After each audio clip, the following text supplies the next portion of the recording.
objeto de este micro, responder a un pedido que es cómo hacer esta canción fácilmente. Se trata de Mapu Kimun. Es una de las primeras canciones, está en el disco Kishulei, No Estamos Solas. Y quería contarles que yo he hecho este canto para decir que para mi pueblo no estamos tan solo como a veces lo demuestran la vista, los ojos. Estamos mucho más acompañados de los que creemos, y también canto al deseo de que los círculos de mujeres que necesitamos, cuando realmente nos necesitamos, estén allí creciendo y creciendo. Entonces, voy a agarrar una guitarra y voy a plantear un acorde muy muy simple que es el re menor, y a ese re menor le voy a hacer una sucesión de bajitos para que quede una estructura pedal y muy fácil. Entonces, re menor, un círculo que crece y crece, Mapu Kimun, Mapu Kimun. ¿Sí? Esa es toda la estructura que va a necesitar esta canción, y les quiero contar que yo la he hecho con esta calimba de placa, que suena cuando le apoyo una caja, ¿no? Un círculo, ¿sí?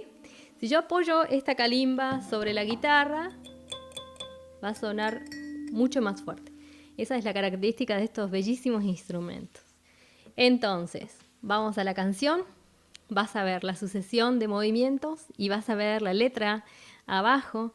Es como muy simple porque la única frase en Mapuzungún que tiene es Mapu Kimun, que significa sabiduría o conocimiento de la tierra. Un círculo que crece y crece, Mapu Kimun, Mapu Kimun, las palabras que florecen, Mapu Kimun, Mapu Kimun.